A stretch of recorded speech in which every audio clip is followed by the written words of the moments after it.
तो hello dear students, आज हम बात करने जा रहे हैं आईटी हाउस बिल्डिंग आईटी के अंदर आईटी स्पेशलिस्ट। इसकी रिसेंटली इंडिया में बहुत डिमांड बढ़ी है।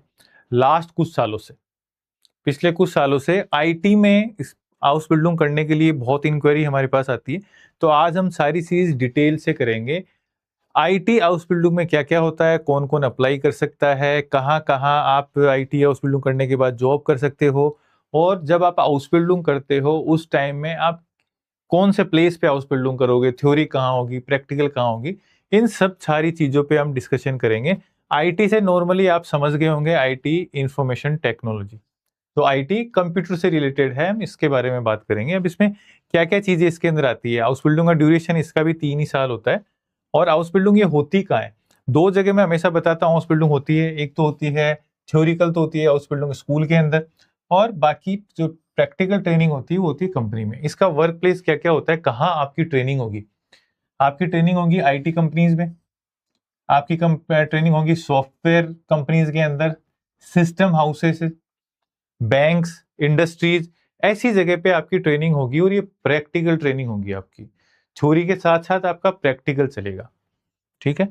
और उसके बाद में इसके अंदर होता क्या क्या है, इसके अंदर IT as a IT specialist आपको प्लान करना होता है, डेवलप करना होता है और मैनेज करना होता है आईटी सिस्टम को, सॉफ्टवेयर को, नेटवर्क को। और यहाँ पे आप क्या क्या चीज सीखोगे, आपको सोल्व करना technical problems, work with servers, servers के साथ काम करना। ये सब चीजें आती हैं आईटी स्पेशलिस्ट के एरिया में, जिसमें बहुत बड़ा एरिया होता है आईटी। आईटी के अंदर बहुत सारी चीजें सिखाई जाती है। चूंकि ये कोई इंजीनियरिंग और या इस टाइप का प्रोग्राम नहीं है, ये 3 साल का है। आपको बहुत ही बेसिक से, बिगिनिंग से हर चीज सिखाई जाएगी। आपका अगर बैकग्राउंड में इससे, आईटी से, कंप्यूटर से कोई लेना देना नहीं है, फिर भी आपको स्टार्टिंग से बेसिक से हर चीज सिखाई जाती है। अब इसमें आप हाउस बिल्डिंग में सीखोगे क्या क्या, आप सीखोगे इसमें प्रोग्रामिंग, सॉफ्टवेयर डेवलपमेंट, आप सीखोगे इसके अंदर system administration, network management, database management, cyber security, जो कि बहुत अभी डिमांड के अंदर, बहुत सारे कोर्सेज भी इसके चल रहे हैं अभी साइबर सिक्योरिटी के। आप इसमें सीखेंगे आईटी सपोर्ट, आप सीखेंगे वेब टेक्नोलॉजी, क्लाउड कंप्यूटिंग इसके अंदर आप सीखेंगे, प्रोजेक्ट वर्क, आईटी डॉक्यूमेंटेशन। ये सारी चीजें आईटी से रिलेटेड, ये एक एक बेसिक्स है। इसके अंदर बहुत सारी चीजें होंगी जो आपको वहां सिखाई जाएगी। हर हाउस बिल्डिंग का एक अलग अलग कोर्स कंटेंट होता है, सिखाने का एक तरीका होता है। ये मेजर चीजें हैं जो आप सीखोगे। इसके अंदर ही बहुत सब डिवाइडिंग पार्ट होते हैं, इसके अंदर जाके बहुत सारी चीजें आपको सिखाई जाती है इसके अंदर। तो ये इसके अंदर आईटी में आपको सिखाया जाएगा। अब इसको अप्लाई कौन कौन कर सकता है, आईटी हाउस बिल्डिंग कौन कौन कर सकता है। बहुत बार ये क्वेश्चन आता है कि आईटी कर सकते हैं या नहीं कर सकते हैं। वो क्राइटेरिया वही है, मिनिमम 12th क्लास है, एज आपकी ऑन एन एवरेज 17 से 30 होती है, लेकिन 30 के ऐसे कोई एज का क्राइटेरिया नहीं है। 30 के ऊपर की एज के भी इसमें अप्लाई कर सकते हैं इजीली, कोई दिक्कत नहीं है इसके अंदर। उसके साथ साथ आपको जर्मन लैंग्वेज स्किल चाहिए होगी। जर्मन लैंग्वेज वही स्किल, नॉर्मली B1 से इंटरव्यू आपके स्टार्ट हो जाते हैं, लेकिन जो इंटरव्यू का लेवल होता है वो B2 का लेवल होता है। इसलिए आपको हमेशा ध्यान रखना है कि हाउस बिल्डिंग, कोई भी तरीके की हाउस बिल्डिंग आप करें, पहले आप B2 करें। क्योंकि B1 आपका जो इंटरव्यू होगा उसका हमेशा लेवल B2 का लेगा। आपके पास सर्टिफिकेट गोए थे B1 है, इट इज ओके, या टेल्क है, लेकिन आपका जो स्पीकिंग लेवल है वो B2 जैसा होना चाहिए। उसके अलावा कौन कौन अप्लाई कर सकते हैं इंटरव्यू में, बेसिकली वो देखते हैं कि आपका इंटरेस्ट आईटी में है ना। बैकग्राउंड में आपके आईटी हो या नहीं हो, सब्जेक्ट आपका कोई भी हो, कोई दिक्कत नहीं है, लेकिन आपका इंटरेस्ट है ना, तो वो चीज उसको इंटरव्यू में चेक करते हैं। आपकी इंग्लिश स्किल भी साथ में अच्छी होनी चाहिए। ऐसा नहीं है कि एक्स्ट्रा ऑर्डिनरी, इंग्लिश की भी नॉर्मल चीजें आपको इंग्लिश के अंदर भी आए। तो ये सब चीजें क्राइटेरिया है कौन कौन अप्लाई कर सकता है। अब इस हाउस बिल्डिंग में आपको मिलता क्या क्या है। हाउस बिल्डिंग के ड्यूरेशन में 1100 से 1350 होता है। अब ये जगह पे डिपेंड करता है, हर हाउस बिल्डिंग का आपको कितना मिलेगा, अलग अलग जगह, अलग अलग हाउस बिल्डिंग का अलग होता है। हम यहाँ आपके वीडियोस में बताएंगे जो एवरेज आपको मिलता है, एवरेज नॉर्मली। तो इसके अंदर जो मिलता है 1100 से 1300 यूरो, इसका मतलब हो गया है 1 से 1.25 लाख रुपए आपको ट्रेनिंग में मिलेगा। और ट्रेनिंग के बाद में जब आपका जॉब लगेगा, उसका आपको मिलेगा 3500 से 5000। तो वही एवरेज 3 से 4 लाख रुपए मंथली आपको मिलेगा। तो ये हाउस बिल्डिंग का होता है इसके अंदर। अब उसके बाद में जॉब कहाँ कहाँ लग सकते हो, जैसे आप ट्रेनिंग करते हो जिन कंपनीज में, उन कंपनीज में आप सब में आप अप्लाई कर सकते हो। बेसिकली आईटी कंपनीज आ गई, बैंक्स में भी इसकी डिमांड है, हेल्थ केयर के अंदर भी होता है, और बहुत सारी ई कॉमर्स कंपनीज है, आईटी सपोर्ट स्पेशलिस्ट के रूप में, सिस्टम एडमिन के रूप में, बहुत सारी जगह ऐसी होती है जहां पे भी इंफॉर्मेशन टेक्नोलॉजी आईटी कंप्यूटर से रिलेटेड काम होता है। इसमें career growth IT as a IT manager, project manager, बहुत सारे स्कोप है इसके अंदर आईटी का, बहुत वाइड स्कोप है आईटी का।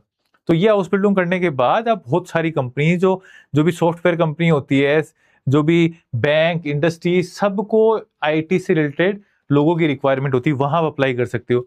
Benefit high demand, secure career इसका है, अट्रैक्टिव सैलरी उसके बाद में आपको मिलती है, लेटेस्ट टेक्नोलॉजी के साथ आप काम करते हैं, नई नई टेक्नोलॉजी जो आती रहती है वो आप सीखते रहते हैं, जॉब सिक्योरिटी होती है, और पीआर में भी आपको हेल्प मिलती है, यहाँ से जॉब लग जाते हैं।